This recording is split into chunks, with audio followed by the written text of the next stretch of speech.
इसी प्रकार अन्य प्रसंगों को श्रवण करने के लिए महाराज श्री के एकमात्र अधिकृत ऑफिशियल यूट्यूब चैनल को सब्सक्राइब करके बेल आइकन को अवश्य दबा दें।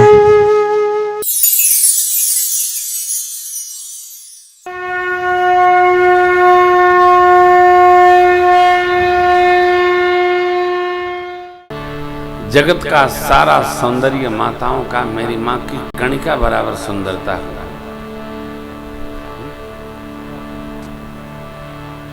कोई कोई तो भगवान ऐसा सौंदर्य, बेटी बहन बहू, ऐसा भगवान क्यों?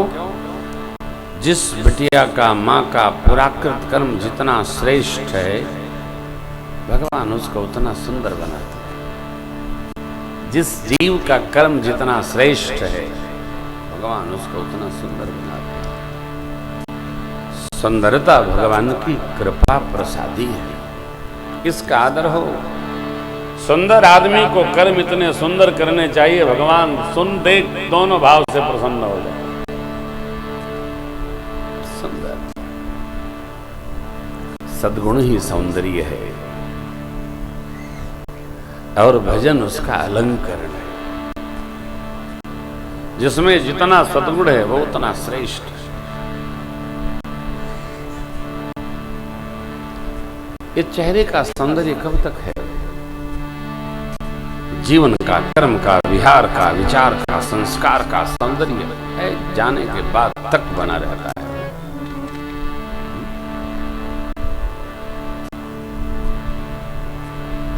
हमें जानते हैं, हम वो जानते हैं, ये करते थे, वो करते थे, ऐसा करते थे, यहाँ गौ सेवा करते थे, वहाँ पुण्य करते थे, कथा में सेवा। हमारे बाबू के बारे में सब लोग श्रद्धांजलि में यही बताते रहे, वहाँ चले जाते थे, वो करते थे। हम तो हमारा जानते हैं क्या करते थे, लेकिन सुना मुझे बहुत अच्छा लगा, बड़ा भाव। यही हमारी पूंजी है, यही हमारा सौंदर्य है। हम हैं तो हमारी प्रशंसा हो, और हम न रहें तभी जीव मात्र हमारी प्रशंसा करे। यही हमारी सुंदरता है, यही जीवन धन है। तभी तो जाने, मतलब कौन जाने। लोग स्मरे कहेंगे। सुनैना माँ के पास माँ को सखियों ने पधराया। सदानंद जी ने जनकराज महाराज से मंत्रणा करके और महाराज की प्रतिज्ञा सुना दी। बंदीजनों से कहा, सबको घोष कर लीजिए। बोले बंदी बचन बर, सोना हो सकल पन विदेह कर कह भुजा उठा।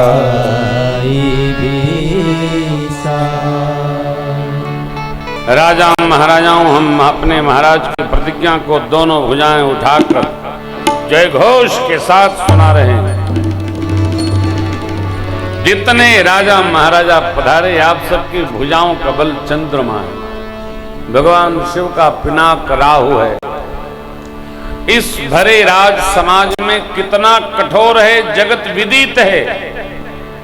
यह भगवान शिव का कठोर कोदंड आज जो राजसभा के मध्य में उठाएगा और तोड़ेगा, राज समाज आज जोई तोड़ा। तीनों लोक में उसकी जय जयकार होगी। हमारे महाराज जनक जी की लाडली श्री जानकी जो उनका बिना विचार किए वर्ण करेंगे। इतना सुनना भैया, सारे राजा एक साथ खड़े हो गए। महाराज सदानंद जी ने कहा, एक एक करके आइए, बता चले किसके कर से टूटा है। एक एक करके राजा गए तो भैया टूटना तो दूर, किसी से तिल भर धनुष हिला भी नहीं। सब राजाओं ने बैठक बुलाई, आपस में मिलकर बोले सब लोग मिलकर तोड़ेंगे, मिलकर तोड़ेंगे। अब यहाँ एक महापुरुष ने बड़ा सुंदर चिंतन दिया है।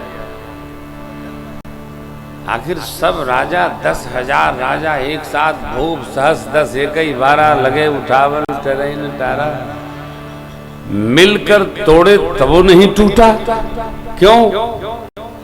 अब तो कुछ तो उठा रहे थे, कुछ नीचे दबा रहे थे।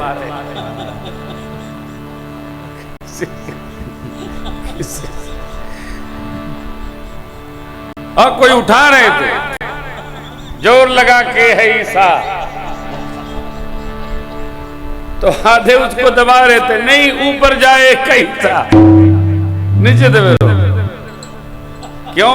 मनुष्य के अंदर एक बड़ी अद्भुत बात है कि कोई उपलब्धि मैं नहीं कर पाया तो ये कैसे कर लेंगे, करे नहीं देंगे हम इनको नहीं कर लेते।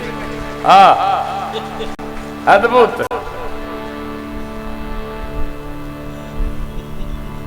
मुझे याद है मैं प्रधान जी दिल्ली में कथा कर रहा था, तब उन दिनों में मंदिरों में कथा करता था। ये घटना है 95 की। तो उस मंदिर में 3 प्रधान थे, यहाँ तो एक ही प्रधान जी है, मंदिर में 3 प्रधान।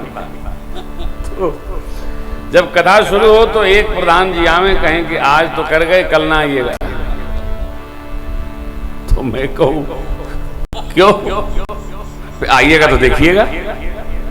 और उन तीनों प्रधान के ऊपर एक अरोड़ा माता थी, वो सब प्रधानों की प्रधान थी। तो रात को माता जी मिले तो मैंने कहा माँ कोई आए थे, कह रहे थे कल ना आइएगा। महाराज आप चिंता न करो, डंडा लेके बैठूंगी, जो आएगा मार मार ठीक कर दूंगी। मैं सबकी माँ हूं, कोई वरदान नहीं, मैं सबकी माता भी हूँ, पिता भी हूँ। ये मंदिर मैंने खून पसीना लगा के बनाया है। अपने घर में कोई पता नहीं बना रहे, मैं किसी की सुनती नहीं। और आप आश्चर्य करो, माई डंडा लेके बैठती थी, 9 दिन कोई नहीं आया। उसके अनुपस्थिति में सब आते थे।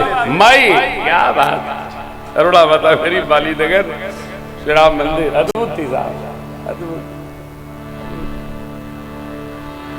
जिसने तपा है, देखिए सुनिए, कोई भी कार्य हवाई सिद्ध नहीं होता। कार्य में गहराई होनी चाहिए, जड़ में मजबूत मिट्टी गिट्टी भरी होनी चाहिए। हवा ही लक्ष्य सिद्ध नहीं होता। ये सारे राजा मिलकर, बाबा ने क्या बात कही, डगई न शंभो सरासन कैसे, डगई सरासन कैसे, कामी बचन सभी मन जैसे, कामी बचन सभी मन जैसे, सब निप भय जोग उपहासी,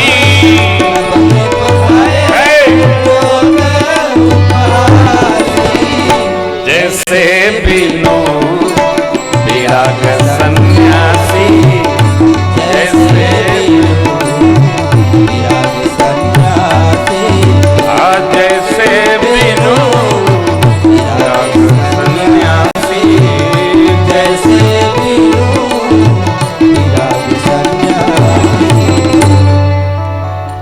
भगवान शिव का बिना डगई माने हिल भी नहीं रहा, डगई न शंभु सरासन। सती नारी का मन जैसे नहीं हिलता है किसी दुष्ट के शब्दावली से, उसी प्रकार में धनुष बाबा का अपने प्रभु के प्रति निष्ठ होकर शांत बैठा है। जैसे कोई सन्यास धर्म स्वीकार कर ले, हृदय में वैराग्य न हो, जगत में उपहास का पात्र होता है। सारे राजा उपहास के पात्र हो गए, सिर झुका अपने स्थान पर बैठ गए। कल आपको स्मरण कराया था, राम लक्ष्मण प्रभु धनुष यज्ञ देखने आए हैं, गुरु जी के साथ सम्मिलित होने नहीं आए। अब जनक जी खड़े हो, बच्चे हैं ना ये, जनक जी खड़े हुए साथ, सभी राजाओं की ओर देखे, बिटिया रानी को देखे, धनुष को देखे, अति करुणा में बोल पड़े, दीप के राजा महाराजाओं, हमने जो प्रण ठाना सब लोग सुन कर आए।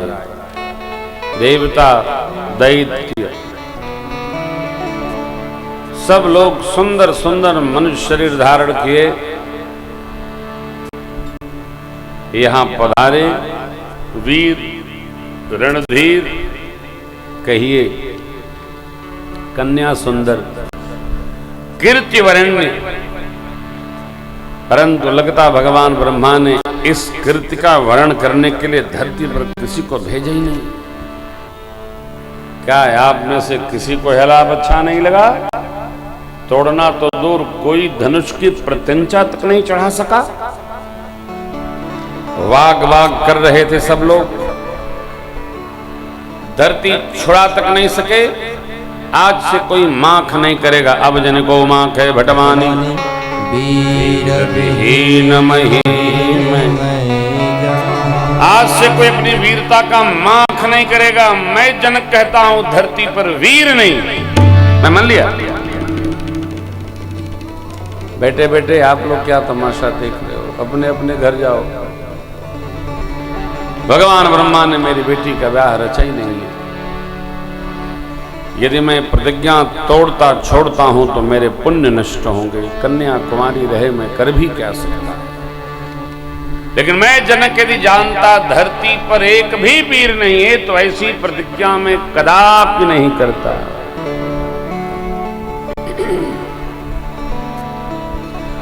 इतना सुनना था, पहली बार तो बर्दाश्त हो गया, दूसरी बार लक्ष्मण जी को बर्दाश्त भया नहीं। जनक जी की वाणी बाण जैसे लग रही है, परंतु गुरु जी बैठे हैं, बड़े भैया बैठे हैं, कह क्या सकते। तो सर्वप्रथम लक्ष्मण जी ने क्षमा याचना की, दंडवत किए मंचे पर और खड़े हो गए।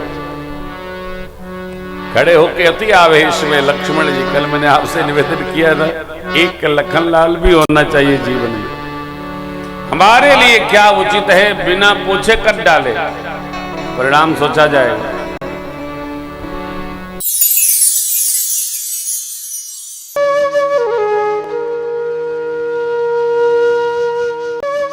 इसी प्रकार अन्य प्रसंगों को श्रवण करने के लिए महाराज श्री के एकमात्र अधिकृत ऑफिशियल यूट्यूब चैनल को सब्सक्राइब करके बेल आइकन को अवश्य दबा दें।